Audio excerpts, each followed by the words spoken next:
All right, so first off, because I see obviously some of y'all were in the previous class, some weren't.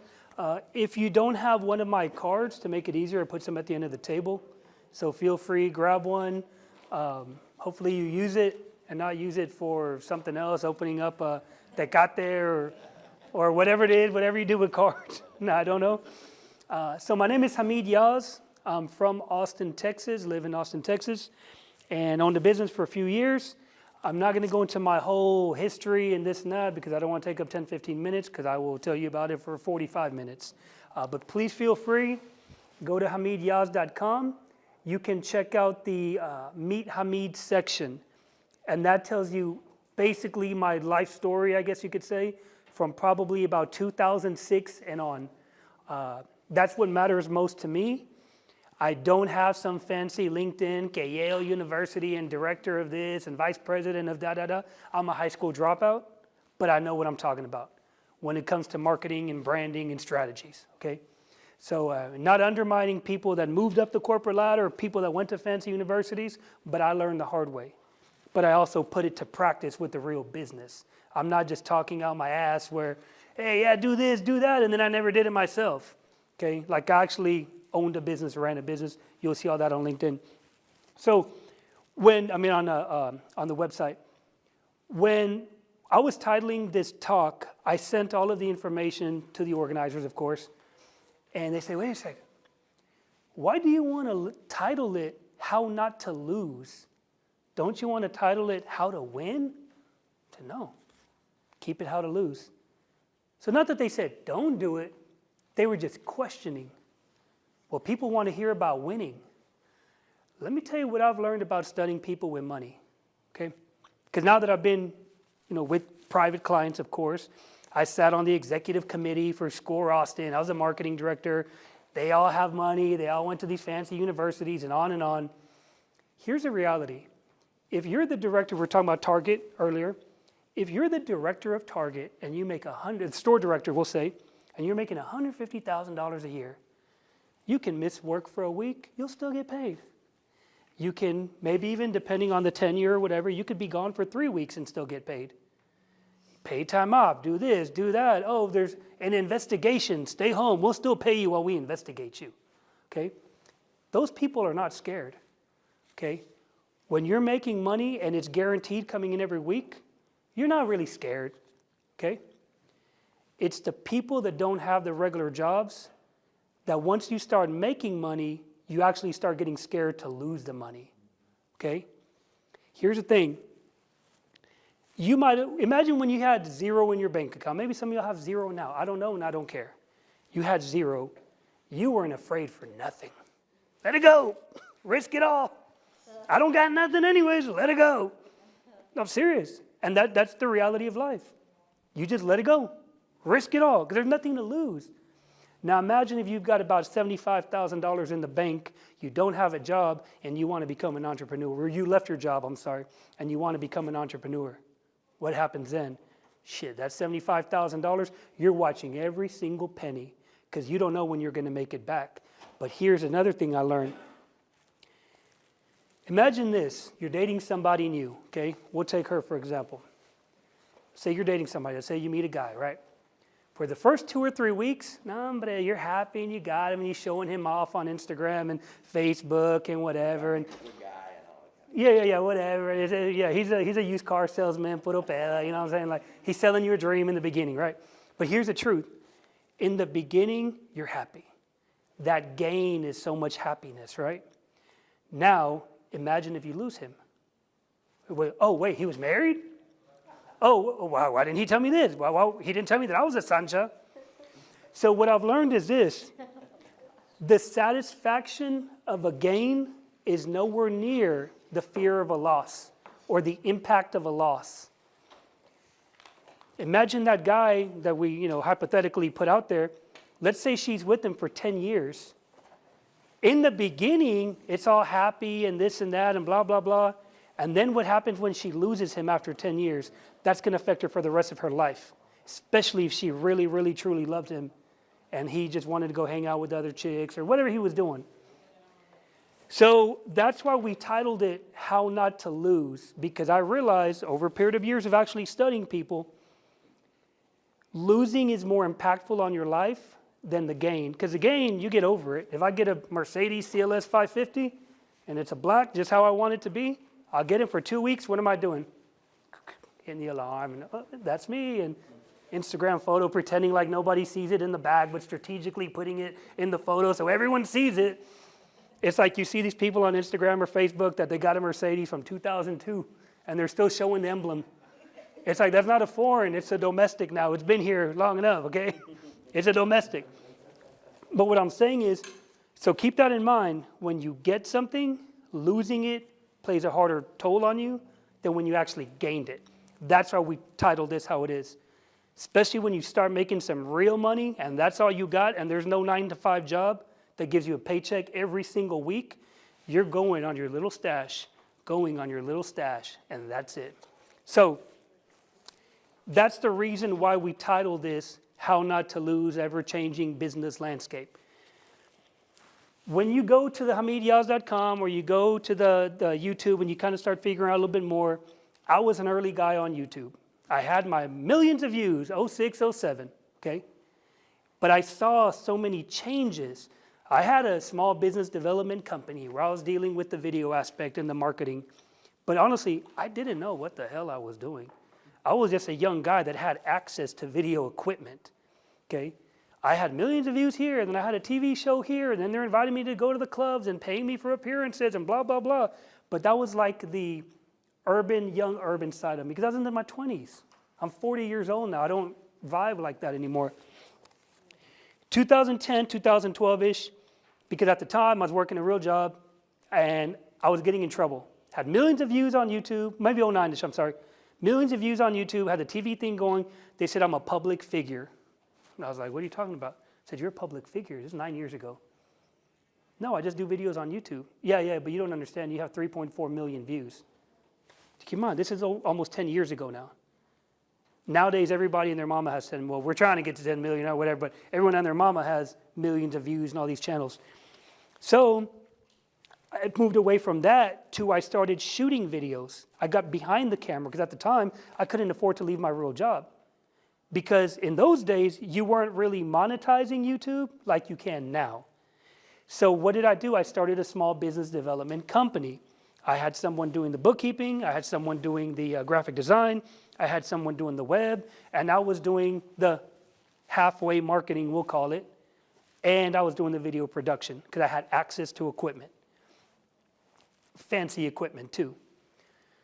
So I started learning that, oh, wait a second, if I go and buy at the time, Time Warner Cable, Grande, I think were the companies at the time, I can get equipment from them. I mean, I can buy commercials, but I shoot the commercial.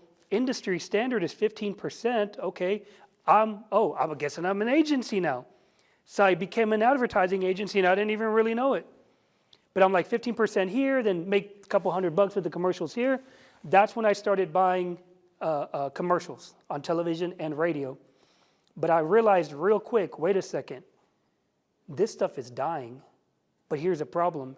Fast forward now, 2019, about to be 2020, a lot of business owners that made all of their money with YouTube, with the radio and television still think that the attention is there. It's really not. I did my first talk ever was with Univision. They did Posible ATX. I was presenting how to turn your hobby into a workshop. And you know how hard it was to say, TV and radio's dead, and everyone from Univision is right there in the front row. And I'm like, chinga. No, I'm serious, because I try to how do I tell these people, don't go to these people? But I'm presenting at their location, and it was hard. But it was a truth. So I had to kind of if you do it the right way, and really, first of all, how many of y'all even have a business? Okay, how many of y'all are decision makers at a business? Okay, perfect. So basically the whole entire room.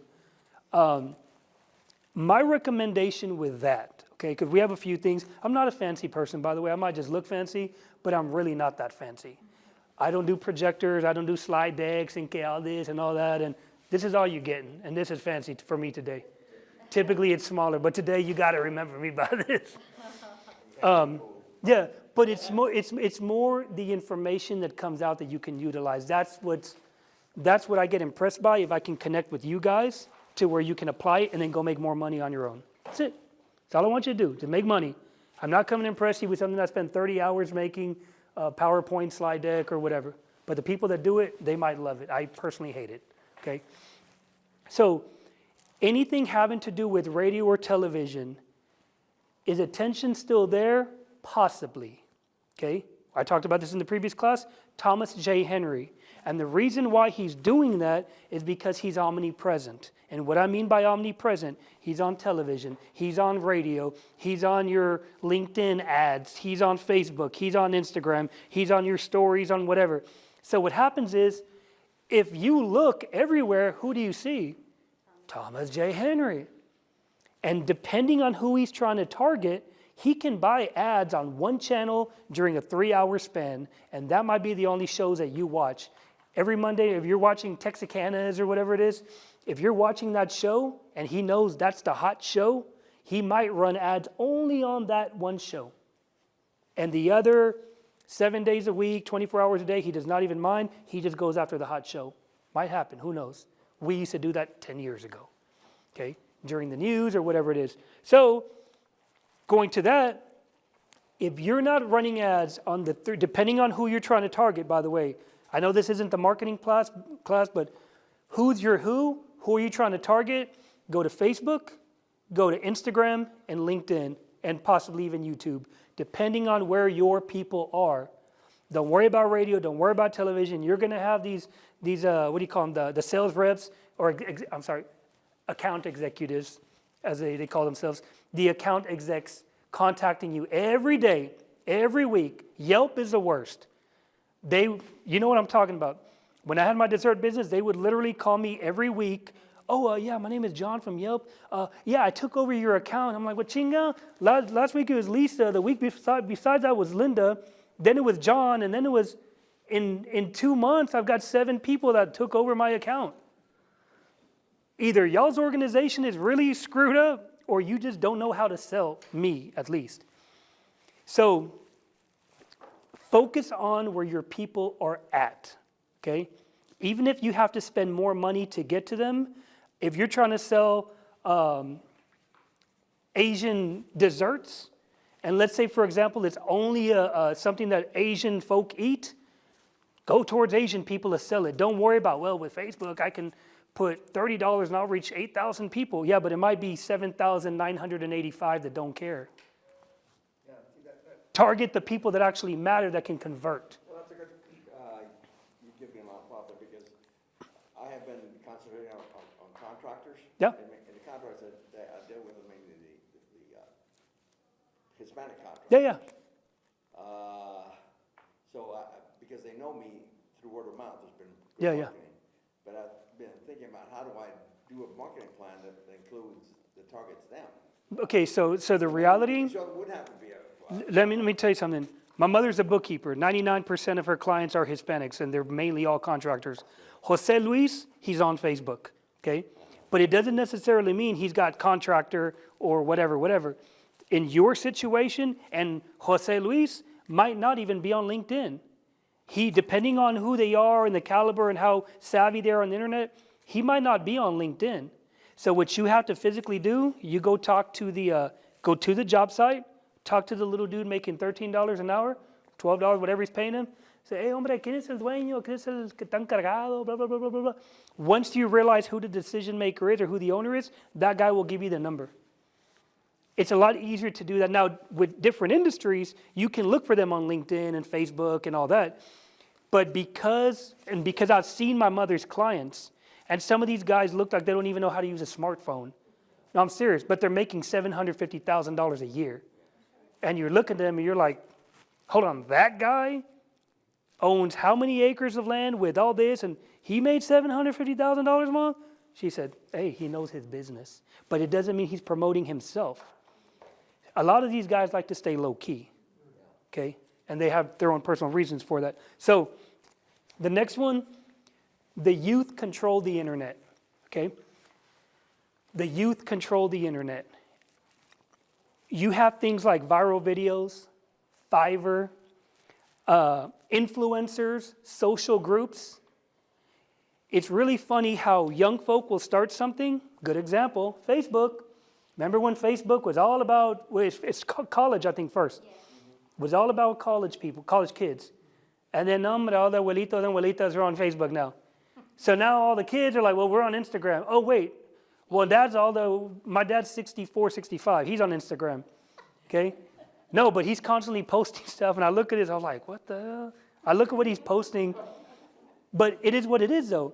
So what's happening is, so now what's the next thing? Okay, well, Instagram, the youth are no longer there. Snapchat is dying. Oh, wait, TikTok came out. How many of y'all have heard about TikTok? Okay, good example. So now it used to be Snapchat. Everybody really like 17, 18 and under was on Snapchat. Facebook came, they basically destroyed Snapchat. So now TikTok comes out. So if any of y'all have kids, say, hey, let me see your TikTok account. I'm serious. Instagram isn't where the kids are anymore. It's TikTok. So what's happening is Facebook had the power of the youth and they went somewhere else. Instagram has the power of the youth, but it's slowly fading away. TikTok is currently where it's at.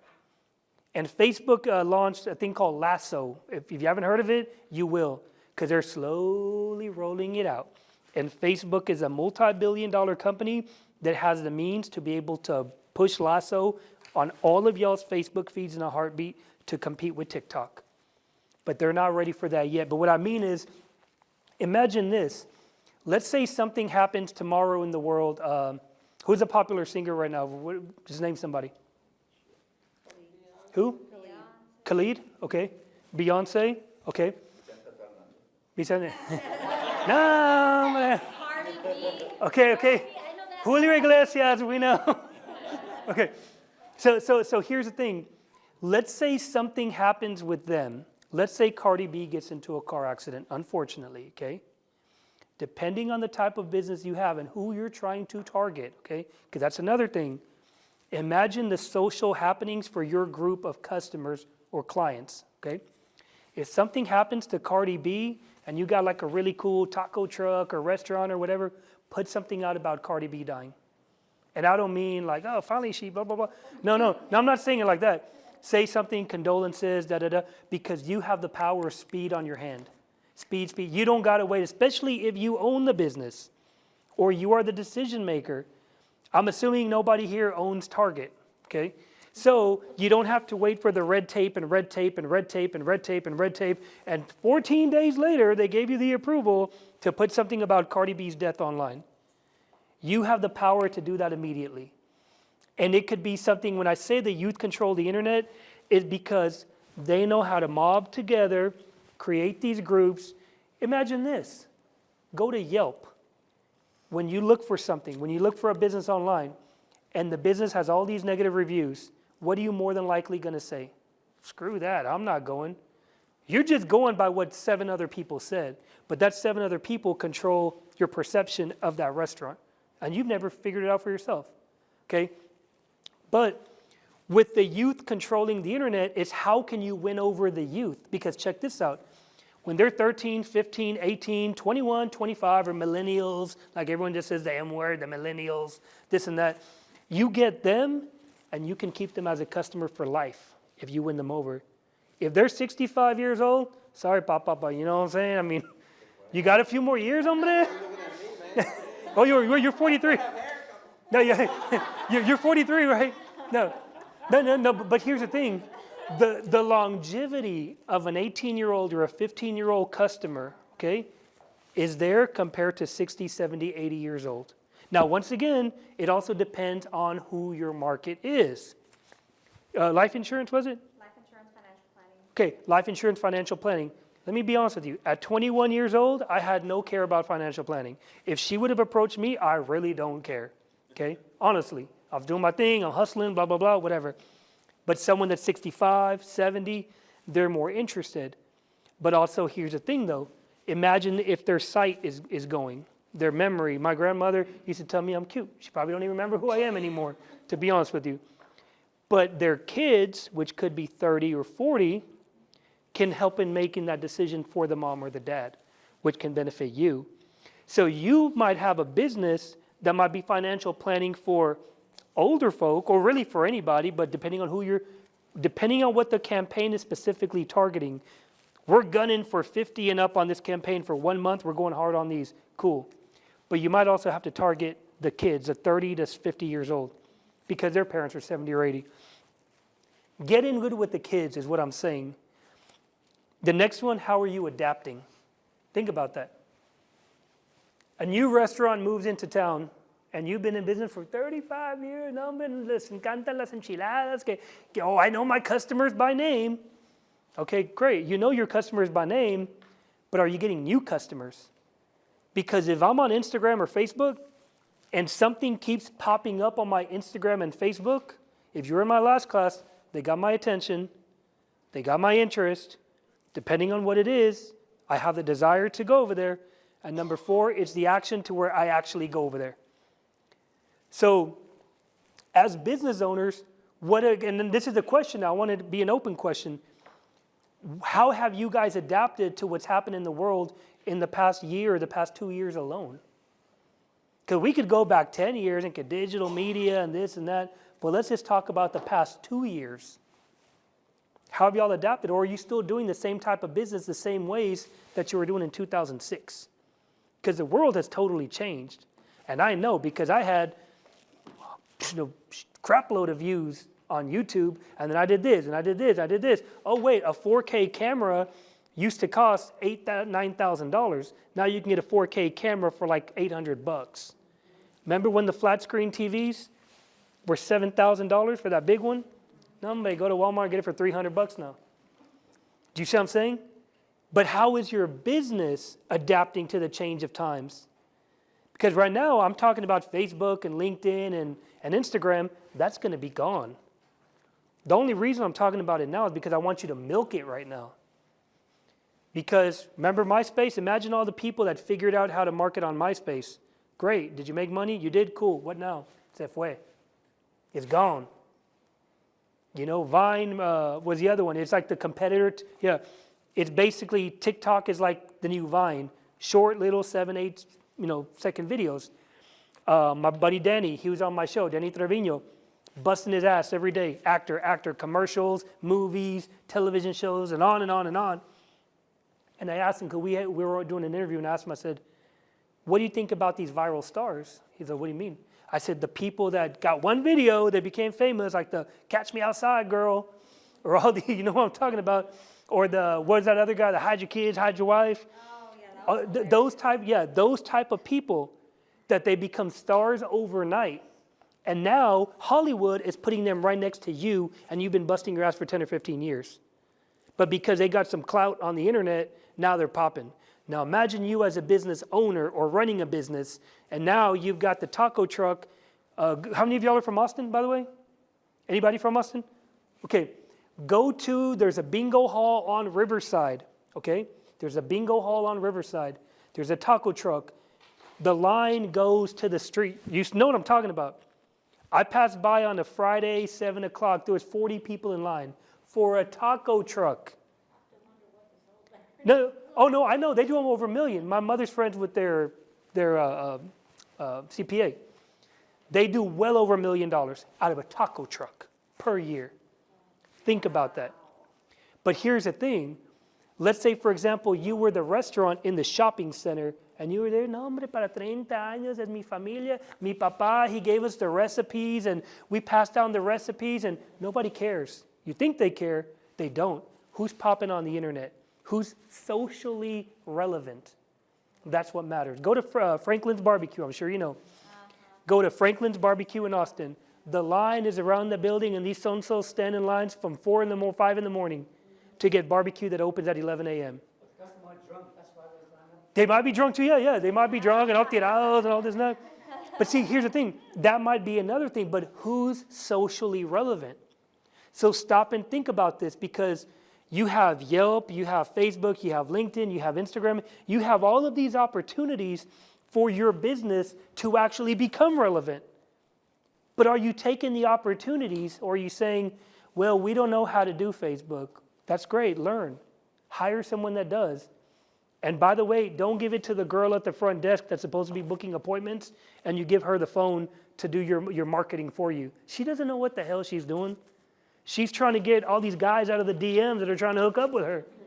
And you're trying to get her to market the business. It's okay if you train her.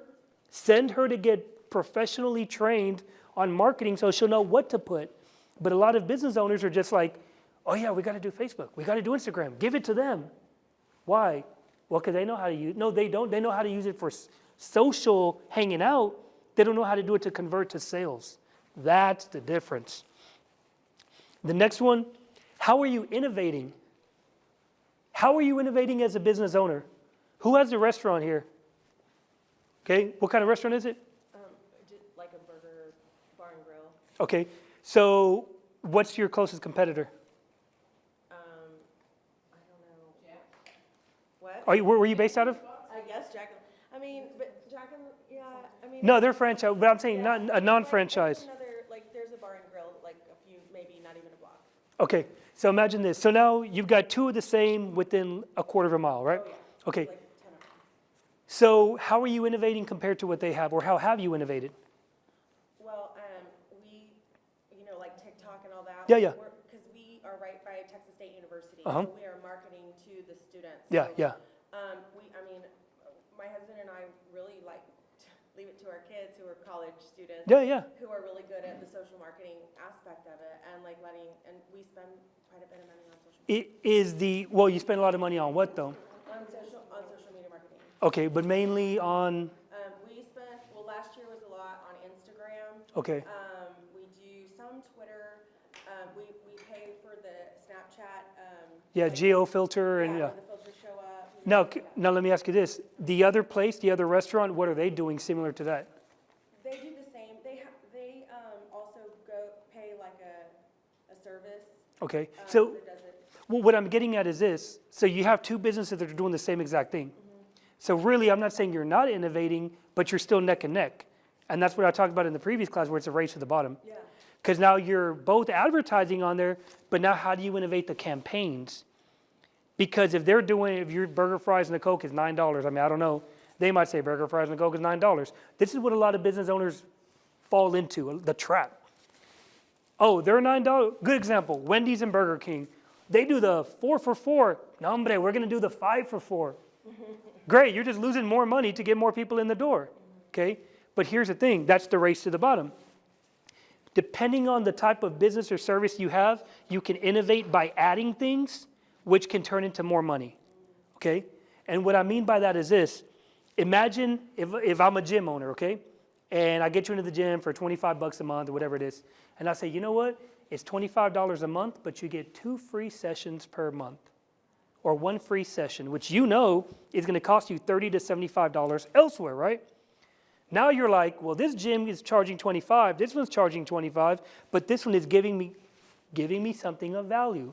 So I go to the one that's giving me something. But that one membership, once I got you in the loop, I'll be able to turn it into hundreds and hundreds of dollars throughout the year. Do you get what I'm saying? So yeah, don't join the race to the bottom, but say, what more can we do for our customers that can open doors to more things? And that's what a lot of business owners don't do because they're so afraid, no, we can't give it away, can't give it away. Well, good, then you're doing the same thing as everybody else. The next one, what's your plan for competitors? Let's say somebody else pops in, brand new, right next door to you guys. AutoZone and O'Reilly's here in this area, do they put them right across the street from each other? Perfect. Maybe they're owned by the same company, I really don't know. O'Reilly's and AutoZone right next door to each other, it's a race to the bottom again. What is O'Reilly's doing that's different from AutoZone? Oh, well, we'll check your check engine light for free. No, I see a CVS go up, I know Walgreens is going to go up next. Yeah, something similar. So when you own a business or you offer a service, what else do you offer? How are you going to combat the competitors? Think about that. Especially, restaurant owners, they think we've got 25 reviews on Yelp. Yeah, but there's also, you've been in business for 35 years. Yelp has been around for at least 10, I think it is, whatever it is. You should have more. Are you pushing it? Because people nowadays make their decisions based on Yelp. Are you pushing the Yelp reviews? Because if that's a determining factor for a lot of the younger people, you might want to focus on that. But with restaurants, you pay for those. Like Yelp will nickel and dime you to death. Oh, no, I know. I had a dessert business for 4 years. They would call me literally every week. Yeah, and if you don't give them $1,000, they will make it. They manipulate, yeah. Absolutely. They would manipulate things. Nobody trusts Yelp. Yeah, they're real sketchy. I personally don't trust them, my opinion. But yeah, it's just sketchy. Yeah, yeah. I didn't mean. So the next one, who's doing your selling? How many of y'all own the business again? How many of y'all are actually doing the sales for the business? So the majority, okay? Do you feel that you have to do the selling for the business, depending on what it is? You don't? What about you guys? You? Okay. Not necessarily. Wait, Well, I think in terms of getting the process down, sure. Yeah. And then training, yeah, and but not necessarily me having to do it every time. yeah, and so that what he said is very important. Training the right people. There was a book, I think it was called Good to Great, if I remember right. Yeah. Was it about getting the right people on the bus and the wrong people off the bus? Okay. The right thing. Yeah, something like that. So basically it's the same thing, and also what I talked about earlier. Don't put the 18-year-old guy or girl at the front desk to do your sales if they have no clue what the hell they're doing. Honestly. Find someone that's competent or invest the money to train them. Because a trained saleswoman, man, whoever, salesperson will get you more leads, close more. Well, closing and prospecting is different, but still. They can get you closer to a signature or people in the door than an untrained person. Honestly, there are people working at restaurants right now that are in the back cooking the pollo. They should be at the front door, especially if you're on a strip of a lot of people, pulling people. Like, how many of y'all have gone to Miami? You understand when you're walking Miami Beach, what do? They put the girls there and they're selling you and they're touching you and make you feel all special and blah, blah, blah. But they're getting you in the door, especially if it's a bunch of guys. And I studied this too. And when I see it's a group of girls, because Miami is probably 80% women on the beach, 20% guys. When it's the girls walking, what do? I've seen them go like this, and they bring the hot guy with the big muscles out to bring the girls in. They got it figured out. No, I'm serious. They got it figured out. Go to Cancun, it's worse. You'll be across the street. Hey, get it in my. They're screaming at you from across the street. I'm like, dude, if you want my attention, you want me to go get the massage or get this or get that, come and speak with me. Don't yell at me from across the street in Cancun to get me to go in for the foot rub or whatever it is. And that's the truth. Put the right people in the right positions is what I'm saying. Invest the money to train them. And good example, if you guys think you suck at being a salesman, but you want to be an entrepreneur, FYI, you are a salesman now, whether you like it or not. Learn how to sell. That's a whole nother workshop in itself. Learn how to sell. The next one, this is why business for me in particular is so easy. It's made, it's sold, and it's bought. That's it. It's made, it's sold, and it's bought. I don't care if you're an attorney, rendering services, you're producing something. It's a service. You're selling it to someone, and someone is buying it. How is it being made? Is it being made in the back of a restaurant, going to the front counter? Is it a service being rendered? Is it graphic design services? It's made. That's category 1. Number 2, it's sold. How are you selling it? Are you selling it B2B? Are you selling it on the internet? Are you selling it door to door? Are you selling it with direct mail? How are you actually selling this stuff? And the third one, it's bought. Okay, is it a recurring monthly fee? Is it a retainer? Is it hourly? Is it this? Is it that? Once you get those 3 categories, this is on my website, by the way. If you go to HAMIDYAZ.com, once you break down those categories and see where you're actually having issues in your specific business, it becomes much easier. Because as entrepreneurs, we're all scatterbrained and you got 100 things going through your mind. But when you can say, this is where I'm having the issue, boom on this, okay, these 2 are the non-issue, this is the issue. There's more clarity and focus on what you need to do to enable basically to not lose on whether it's that supplier, that vendor, that this, that. The next one, I know some of y'all weren't here in my in the other workshop. There's 3 ways to grow a business, okay? And this is how, it doesn't matter if you have 4 competitors open up right next to you. It does not matter, okay? If you can get these 3 down, you're going to be winning longer and you're not going to lose, okay? If you can continuously do this. For the people that weren't in my workshop earlier, what are 3 ways to consistently grow your business? Feel free to say first thing that comes to mind, how you would assume. Innovate is one, yeah. Network. But networking, let me tell you, I used to go to these meetup groups years ago. Everyone just handing out cards, it was nothing. Yeah. Yeah, well, no. Well, here's the thing, though. To me, follow-up is everything, okay? But you will be surprised at how many people are not serious about business. Let me tell you something. Because this is my name, I'm going to say something that's going to trip y'all out, and I want you to hear this. With all this, I'm willing to die for it. And let me tell you what I mean. All those people that you see on YouTube that they're doing the parkour or they're scaling the mountains, and he died doing what he loved to do, swimming with the sharks or jumping off the Eiffel Tower and catching himself. That's me, but on the ground is what I'm trying to say. I'll go 20 hours a day for 7 days a week if I need to.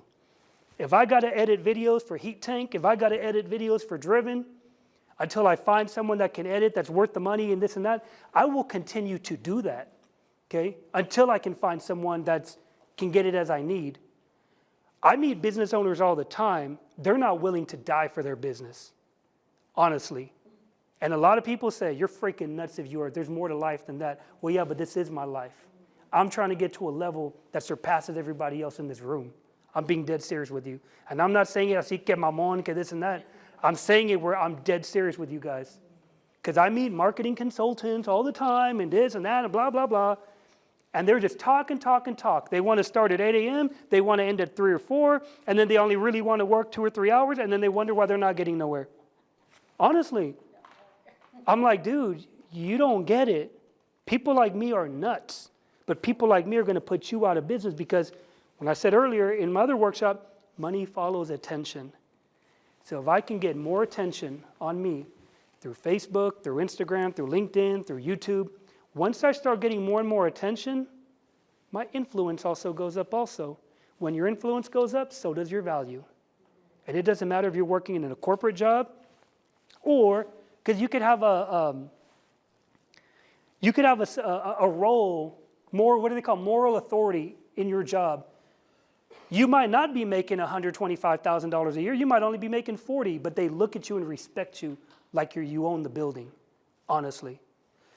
So the next one, educational distribution. Let me rephrase that. I'm going to say it a little bit different than this one. Distribution of educational contribution. Okay? Let's say you're a consultant. Okay? You're an IT consultant, I believe, right? Okay. He's an IT consultant. Great. I bet there's 1,000 others in Austin, right? Okay. How can he do something different when people look him up to say, okay, everyone's an IT consultant. Great. Here comes another one knocking on my door. What I mean by distribution of educational contribution is you talking about the industry. Me and her had a good conversation. You might not want to be the one that's on video. You might say, I'm too fat, I'm too tall, I'm too skinny, I'm ugly, I don't speak English, I don't speak Spanish, whatever it is. When people start because now, by the way, people Google everything and your name will pop up. You can type in Hamid Yaz Austin, it doesn't matter to me. Because when you look me up, I want you to see, oh wait, he did a workshop here, he did this, he did boom, boom, boom, boom, boom, boom, boom. I want you to see all of that, follow the little bunny trail, and see that I know what I'm actually talking about. But if you want to continue to win and not lose, you have to take it up a notch. This show right here, Heat Tank, this is being shot at a TV studio. We're doing it in like the podcast type of room. This one is a whole set. I mean, it's dope. And I'm going to say all my money, but I'm investing, this one is the one I'm really investing in because I have production I got to pay, whatever. That's what I'm really investing in. But the people that are on this show are top tier players in Austin. But by me getting connected with them is opening the doors for people to say, who is this guy? How did he get so-and-so? I've never seen a show like that come out of Austin funded by one person. Because KXAN and KVU and all these, they have advertiser money. I don't. I'm hustling every day to be able to fund everything I do. You just don't see that part because that's the nitty-gritty in the dirt type of work that I do. Everything else is what I call it as bonus or whatever. So when people start looking up marketing advisors, marketing consultants, which I hate that word, by the way. I prefer advisor because consultant come a dime a dozen. Not many people are using the word advisor. And I advise my clients. I sit down, I talk to them. We work out strategic plans on how to grow their business or the brand. It's not hard to do. You just have to sit down with someone that's competent that knows how to do it. You guys might be really good at, let's say, the restaurant business. She might be a genius at running a restaurant, but she might have no freaking clue how to grow the restaurant. Okay? Operations is totally different from the marketing of it. But bring someone on board that can do the growing of the business. And that's pretty much it for the most part. It all comes down to staying relevant. Nowadays, you have so much competition against you. Everybody and their mama's on YouTube. Everybody and their mama's on Instagram. Everybody and their mom and their grandma and everybody is on Facebook and all these platforms, right? But how do you break through the noise? How do you stay relevant? Because people do business with people they like, they trust, and they respect. And if you are constantly everywhere they turn, you have a much better chance of the ultimate goal of branding, becoming the first or the only one that they think of. When they need an IT consultant, his focus, in my opinion, should be branding himself to be the only one that they think of. So when they look him up, oh man, this guy knows everything. Look at these videos, look at this. You're a CPA, correct? CPA, we talked about this earlier. Doing videos about tax codes that are constantly changing. My mother's a bookkeeper. There's constantly stuff that the IRS is changing that they don't tell the general public. They don't necessarily get on Facebook and tell you what they just changed. They don't do that. But imagine if there's a CPA that does do that, even if it's a 1-minute video per week. But here's the problem. A lot of CPAs or marketing advisors or whoever, they don't want to do that. You know why?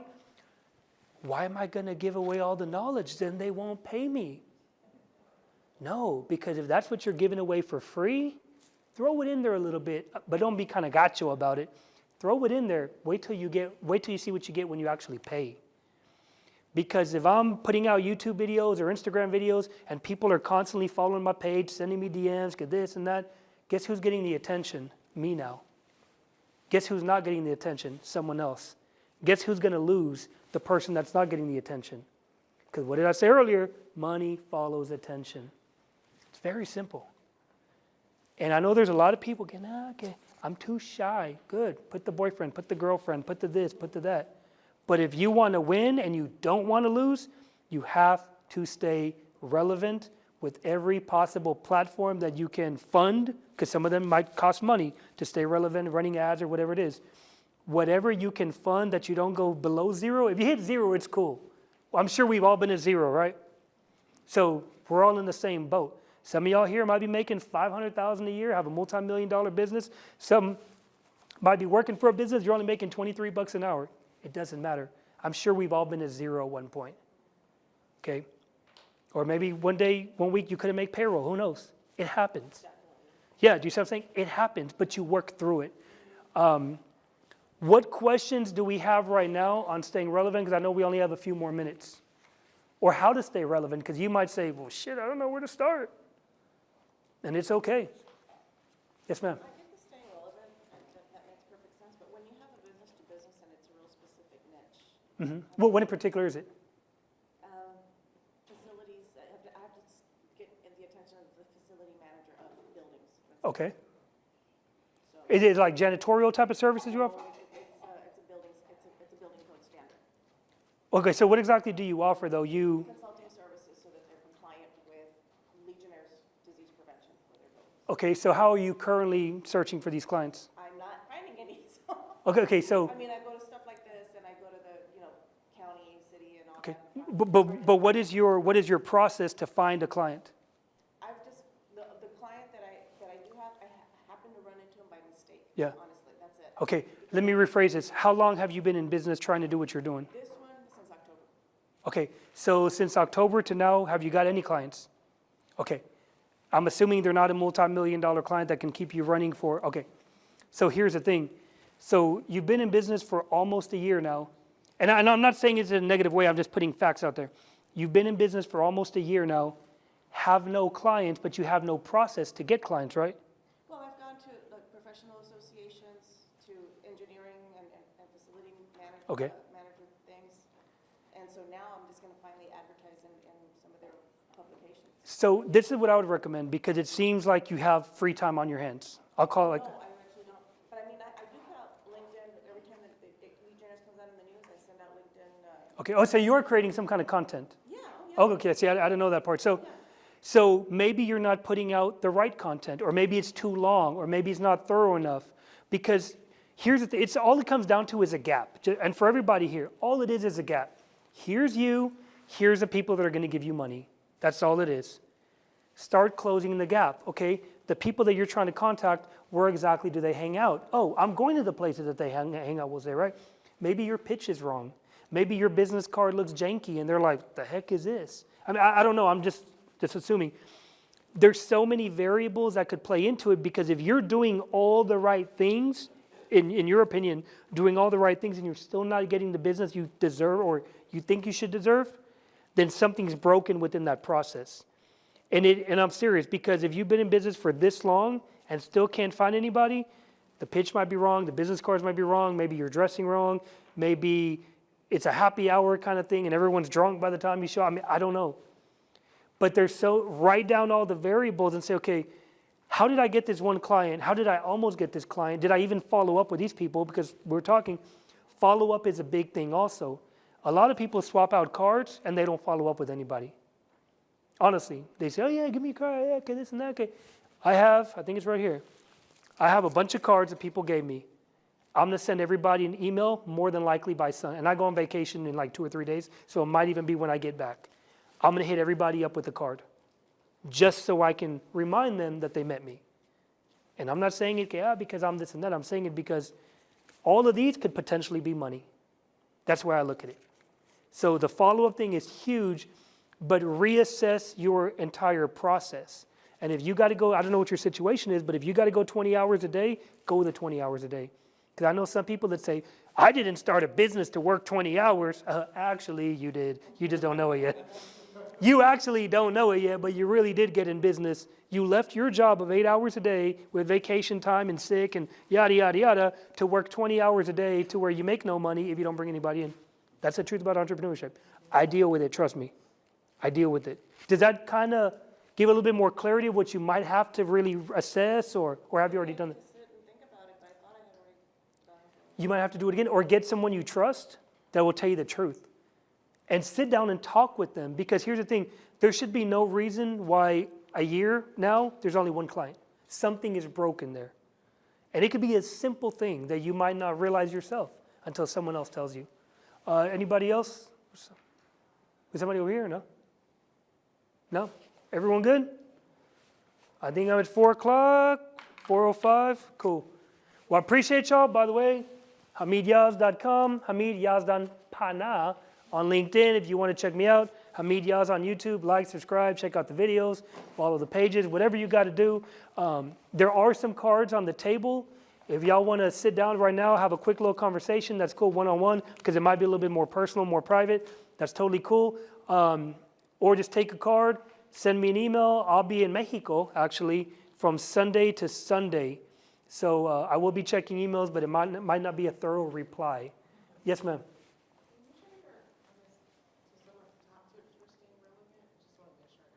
Top tips for staying relevant? Well, first identify who are your customers. Who's your who? Because you might be selling a product that's for 15-year-old girls, and everybody 20 and up is irrelevant to you. It might only be for 15-year-old girls. So TikTok, for example, Snapchat, Instagram with 15-year-olds is fading, believe it or not, it actually is. Because all of y'all that made money with radio and television for decades, that's going bye-bye if you haven't really, if it hasn't hit already.